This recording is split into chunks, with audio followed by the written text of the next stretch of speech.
여호와께서 회막에서 모세를 부르시고 그에게 일러 가라사대 이스라엘 자손에게 고하여 이르라 너희 중에 누구든지 여호와께 예물을 드리려거든 생축 중에서 소나 양으로 예물을 드릴지니라. 아멘. 아멘.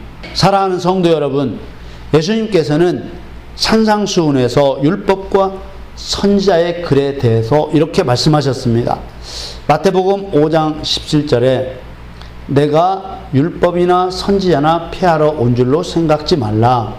폐하러 온 것이 아니요 완전케 하려 함이로다. 아멘. 18절에는 진실로 너희에게 이르노니 천지가 없어지기 전에는 율법의 1.16이라도 반드시 없어지지 아니하고 다 이루리라. 아멘.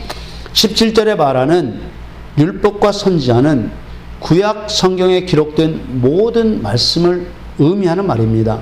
아멘. 구약 성경을 말할 때 율법은 모세 오경이라고 부르는 창세기, 출애굽기, 레위기, 민수기, 신명기를 말하고 선지자의 글은 모세 오경을 제외한 모든 선지자들이 기록한 구약 성경을 말하는 것입니다. 아멘.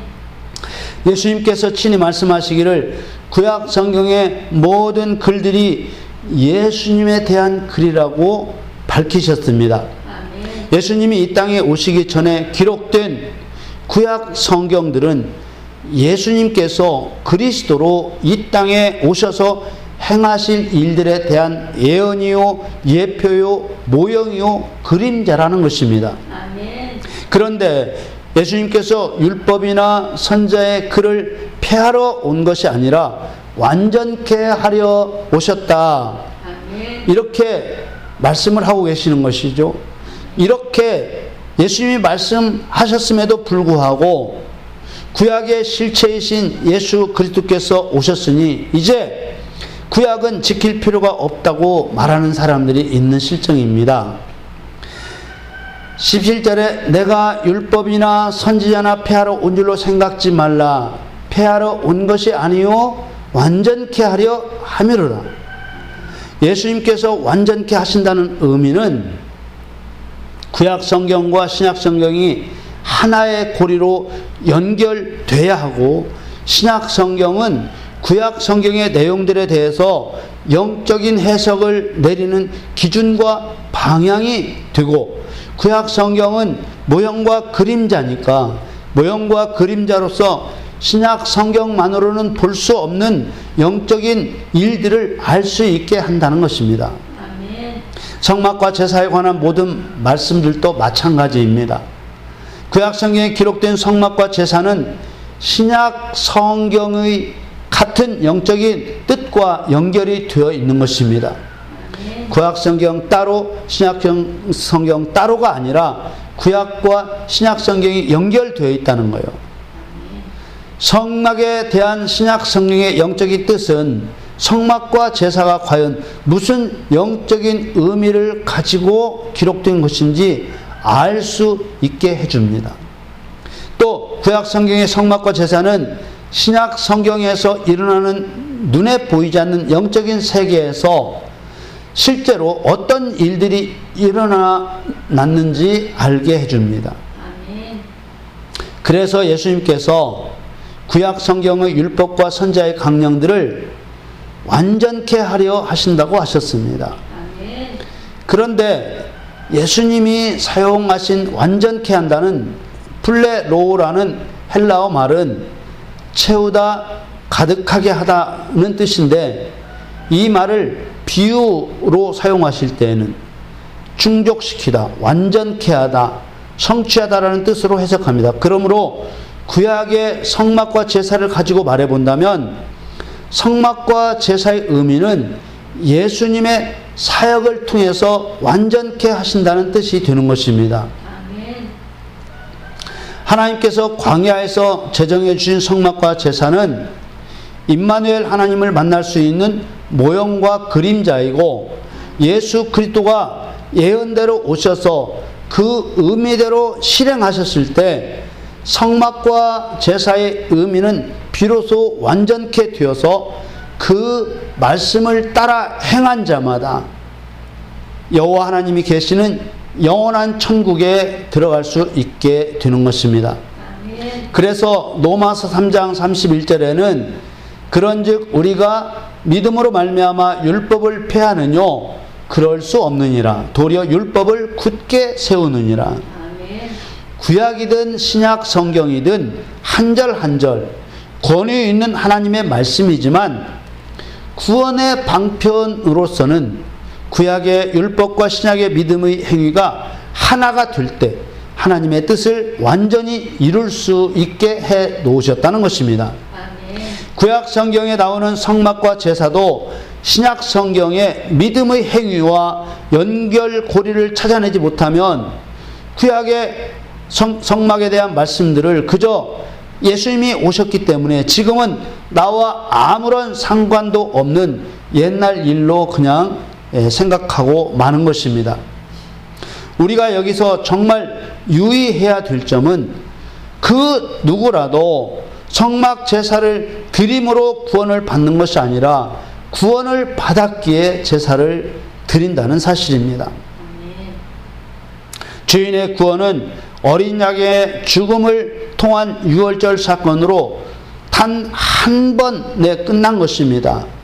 유월절은 단 하루만 지키는 명절이고 어린 양의 죽음도 단 한 번의 사건이었습니다.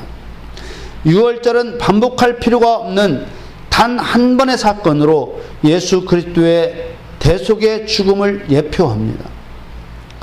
따라서 하나님께서 제정해 주신 제사들은 구원받은 성도가 그리스도를 영접한 후에 행해야 할 신앙의 모습을 보여주는 것입니다. 아멘. 이것만 정리되면 심판 때의 상징인 놋 제단에서 죽어야 할 짐승 제물이 누구를 상징하는지 명확해지는 것입니다. 이것만 명확해지면 성도의 삶은 완전히 달라질 수밖에 없습니다. 아멘. 구원받은 성도가 심판 때의 상징인 놋 제단에서 태워 죽여야 할 짐승은 바로 원수 마귀가 되기 때문입니다. 아멘. 빈틈이 없는 하나님 말씀을 묵상할 때마다 충격과 감동을 받습니다.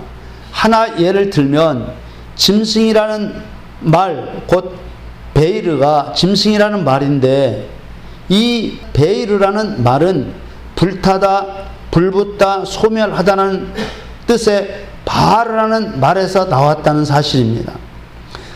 하나님은 그 짐승과 불타다 이 말은 전혀 관계가 없어요. 관계가 없는 것처럼 보이는데 하나님은 불타다라는 바알이라는 말에서 베이르 곧 짐승이라는 말을 만들어 내셨다는 것입니다. 말 하나까지도 하나님의 뜻을 이루기 위해 만드셨다는 것을 인정할 수밖에 없습니다.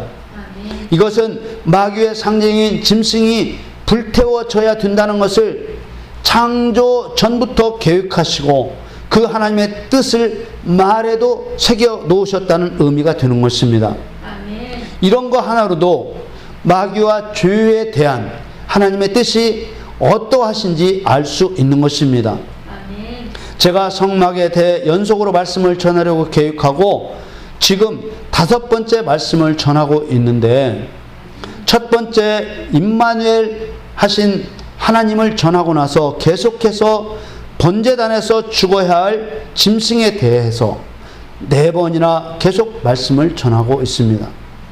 그 이유는 누가 번제단에서 죽어야 하는가 하는 가장 큰 문제가 걸려있기 때문입니다. 이 번제단에서 죽어야 할 짐승을 십자가에서 죽으신 예수 그리스도로 보게 되면 그리스도의 군사인 신자들은 마귀와 맞부딪혀 싸울 일이 없어지게 되고 마는 것입니다. 아멘. 그러나 그리스도 십자가의 피로 구원받은 그리스도인은 의인이요 그리스도의 군사요 새로운 피조물이요 하나님의 아들이 된 것입니다. 아멘. 하나님의 아들 의인이 행할 일은 마귀를 멸하고 죄를 멸하고 죄인들의 마음에 하나님의 나라와 하나님의 의를 세우는 일입니다. 아멘. 그리스도 인의 믿음과 권능 앞에서 제어되고 죽어야 할 마귀는 경찰이 없는 살인자처럼 날뛰고 있습니다. 도대체 한국 교회에서 몇 명이나 누가복음 10장에 기록된 70 제자와 같은 보고를 하나님께 드리고 있겠습니까? 누가복음 10장 17절에 70인이 기뻐 돌아와 가로되 주여 주의 이름으로 귀신들도 우리에게 항복하더이다. 아멘. 한국 교회 성도들이 이 말씀을 읽을 때 나도 이런 보고를 해야 되는 성도라고 생각하는 사람이 몇 명이나 되겠습니까? 예수님께서는 70 제자들의 보고를 들으시고 얼마나 기뻐하셨습니까? 18절 말씀에 예수께서 이르시되 사단이 하늘로서 번개같이 떨어지는 것을 내가 보았노라. 예수님께서는 제자들을 보내놓으시고 배운 대로 잘하는지 줄곧 지켜보고 계셨던 것입니다. 하나님께서는 번제단에서 짐승을 원수 마귀로 여기면서 태워버릴 때의 그 감정과 보복하는 마음으로 마귀를 멸하기를 원하십니다. 아멘. 예수님은 마귀를 살인한 자, 거짓말장이, 거짓의 압이라고 규정하셨습니다. 요한복음 8장 44절에 저는 처음부터 살인한 자요 진리가 그 속에 없으므로 진리에 서지 못하고 거짓을 말할 때마다 제 것으로 말하나니 이는 저가 거짓말장이요 거짓의 아비가 되었습니다. 아멘. 마귀가 살인했는데 누구를 죽였습니까? 바로 나를 죽였습니다. 마귀가 거짓말로 속였는데 누구를 속였습니까? 바로 나를 속였습니다. 이런 마귀의 괴계로 죽은 나를 6월절 어린 양의 피, 곧 십자가에서 흘리신 그리스도의 피로 살리신 것입니다. 아멘. 죽은 자가 살아나는데 자기 공로가 있을 수 있습니까?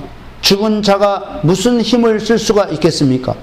오직 믿음, 오직 은혜로 살아난 것입니다.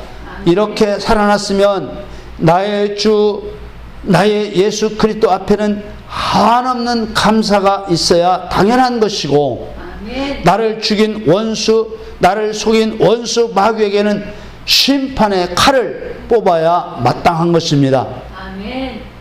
6월절 어린 양의 피로 구원을 받은 이스라엘 백성들에게 성막을 만들게 하셨고 제사를 명령하신 것이지, 구원받지 않은 이방인들에게 성막을 짓고 제사를 지내라고 명령하신 것이 아니지 않습니까? 예수님이 제자가 된 제자들에게 원수를 멸할 능력을 주신 것이지 예수님을 따르지 않는 사람들에게 능력을 주신 것이 아니지 않습니까? 누가복음 10장 19절에 내가 너희에게 뱀과 전갈을 밟으며 원수의 모든 능력을 제할 권세를 주었으니 너희를 해할 자가 결단코 없으리라. 아멘. 저에게 성막 설교를 시작하게 하신 분은 하나님이십니다. 아멘. 레위기의 말씀을 보면은 이 말이 그 말 같고 그 말이 이 말 같아서 말씀을 읽을 때마다 지루했었습니다.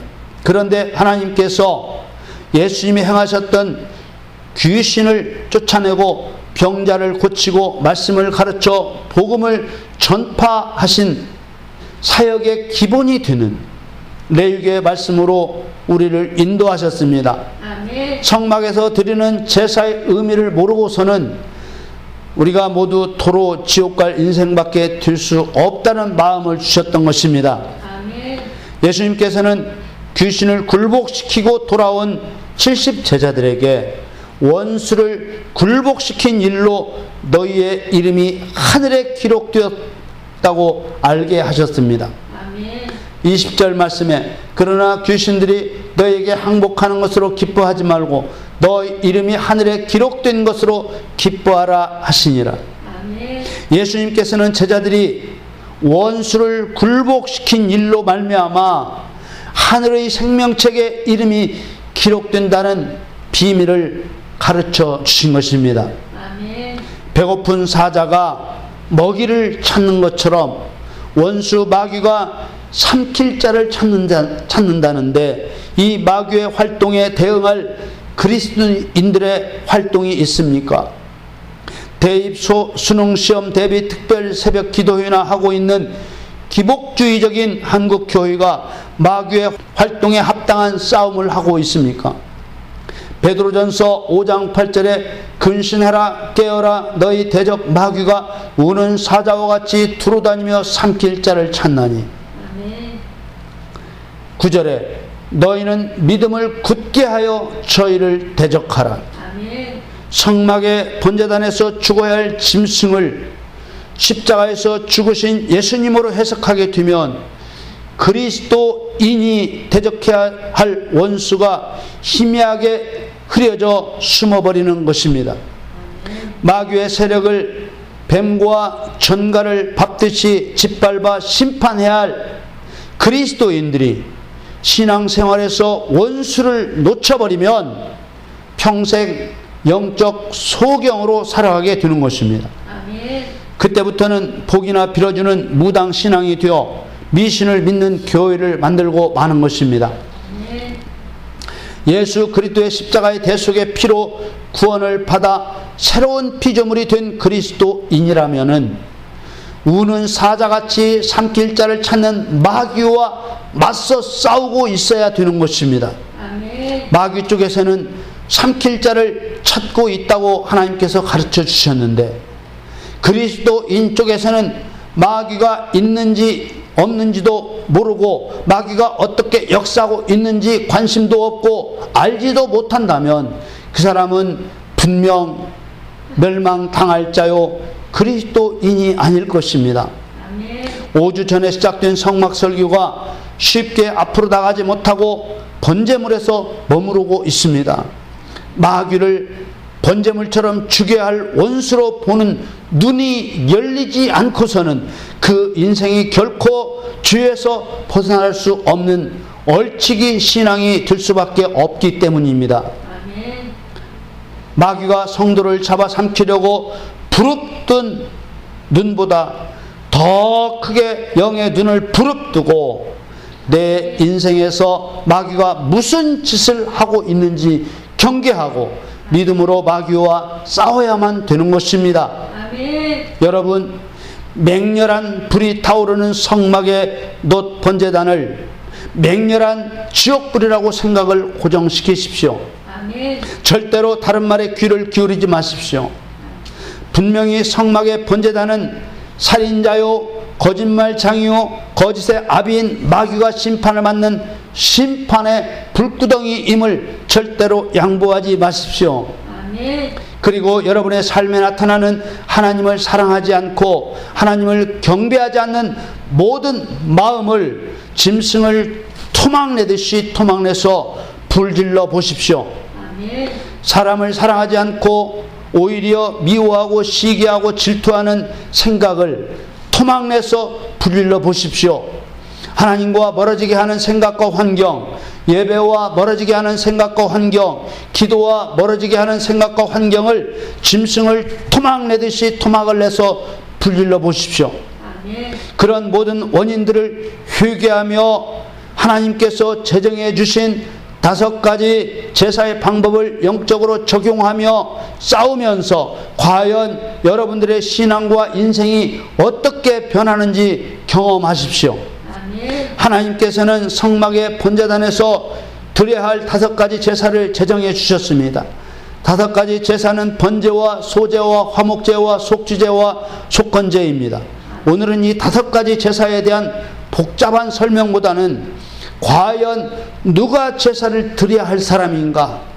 나는 과연 제사를 드려야 할 사람인지 드리지 않아도 될 사람인지, 제사를 드린다면 그 제물을 누구로 보고 제사를 드려야 될 것인가? 이런 것에 초점을 맞추십시오. 왜냐하면 우리는 먼저 번제단에서 불로 태워져야 할 짐승이 예수 그리스도의 상징이 아니라 마귀의 상징이라는 것을 확신해야 하기 때문입니다. 아멘. 제사마다 제사를 드려야 될 사람이 정해져 있지만 모든 제사에 공통적으로 적용되는 조건이 있습니다. 그 첫째 조건이 이스라엘 자손이어야 한다는 것입니다.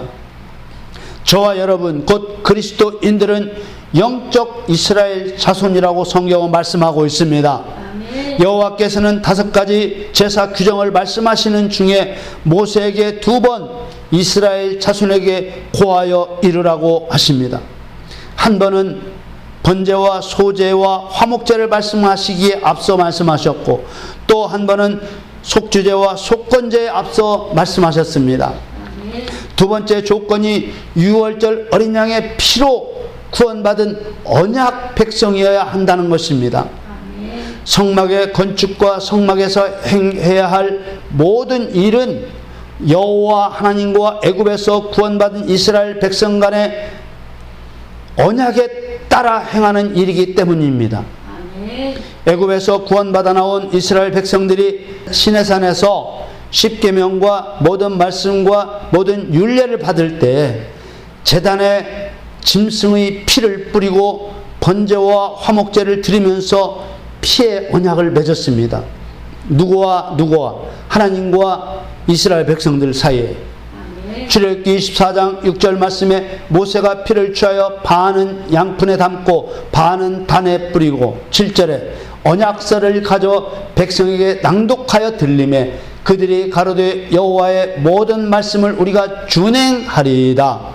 아멘. 8절 말씀에 모세가 그 피를 취하여 백성에게 뿌려 가로되 이는 여호와께서 이 모든 말씀에 대하여 너희와 세우신 언약의 피니라. 아멘. 이제 이 언약이 이루어진 후 백성들이 행해야 할 첫 번째 명령이 성막을 건축하고 제사를 드리는 일이었습니다. 아멘.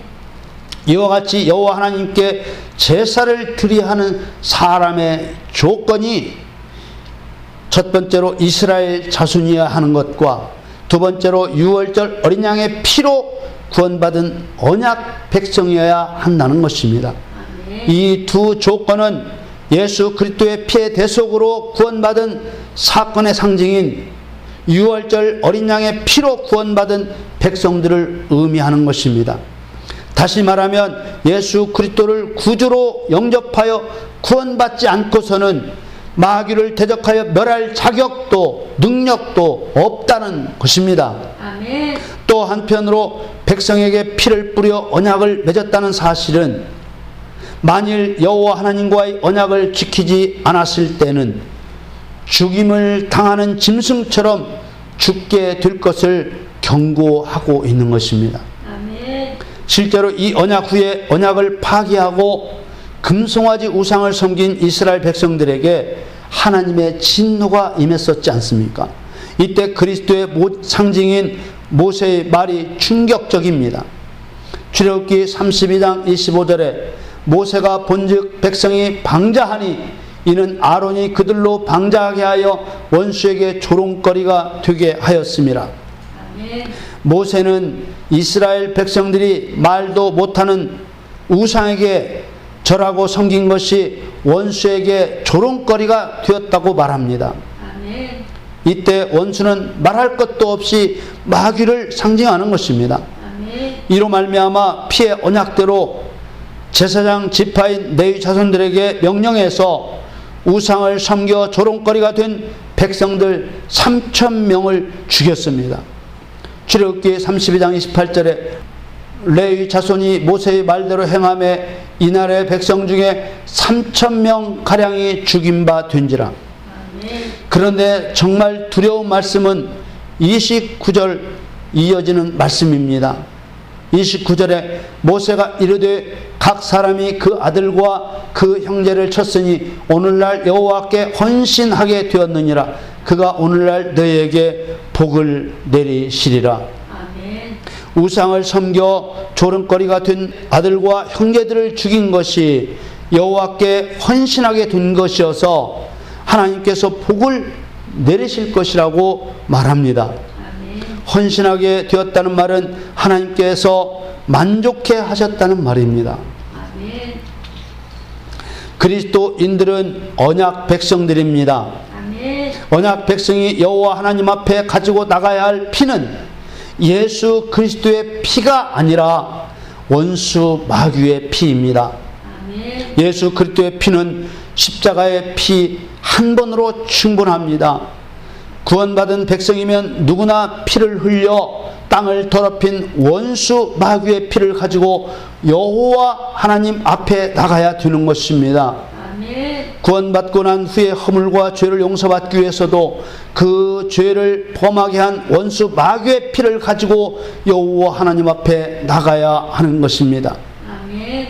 이스라엘 자손이며 유월절 어린 양의 피로 구원받은 언약 백성이라면 당연히 하나님 앞에 제물을 드려 제사를 드려야 합니다. 이 말은 그리스도인이라면 누구든지 마귀의 일을 멸하는 일을 해야 한다는 말과 같습니다. 아멘. 레위기에서 제사를 드려야 하는 사람으로 정한 사람들은 모두 애굽에서 유월절 어린 양의 피로 구원받은 이스라엘 백성들입니다. 짐승을 태워드리는 번제는 애굽에서 나온 이스라엘 자손이면 누구든지 드려야 할 제사입니다. 아멘. 오늘 레위기 본문 1장 2절에 나오는 누구든지라고 번역된 말은 다름 아닌 사람이라는 뜻의 아담이라는 말이 사용되었습니다. 그리고 나머지 소제, 화목제, 속주제, 속건제 이 네 가지 제사에서 제사를 드려야 할 사람을 나타낸 단어는 생명이라는 뜻의 네페시라는 단어가 사용되었습니다. 모든 제사가 다 중요하지만 번제가 더욱 중요한 이유가 번제는 자원에서 드리는 제사이지만 사실 이스라엘 자손된 사람이라면 누구나 드려야 할 자발적인 제사요, 기본적인 제사요, 여호와 하나님께서 기다리시는 제사라는 것입니다. 아멘. 이 제사에는 그리스도인이라면 누구나 마귀의 일을 멸하는 일을 하지 않으면 안 된다는 하나님의 뜻이 담겨 있는 것입니다. 아멘. 사랑하는 성도 여러분, 매일 기도의 자리에서 자신의 허물과 죄를 회개하며 죄짓게 한 마귀를 불로 태우는 기도를 해보십시오. 아멘. 그리스도인이라면 마귀를 멸하는 제사인 번제와 함께 그 의미를 따라 소제와 화목제와 속주제와 속건제를 겸하여 드릴 때 과연 여러분의 삶이 어떻게 변하는지 경험해 보셔야만 하는 것입니다. 아멘. 예수 그리스도를 영접한 여러분은 이제 더 이상 구원을 받기 위해 예수님의 피가 필요하지 않습니다. 아멘. 다시 한번 여러분들에게 부탁을 드립니다. 이제 새로운 피조물이요 의인된 여러분들은 공중 권세를 잡고 세상 임금으로 역사하는 더러운 마귀를 심판하여 아멘. 의를 행하는 하나님의 아들로 살아야만 되는 것입니다. 아멘. 여러분 모두 뱀과 전갈을 밟으며 원수의 모든 능력을 제할 권세로 번제를 드리듯 마귀를 멸하는 강하고 의로운 그리스도의 군사가 다 되시기를 예수님의 이름으로 축원합니다.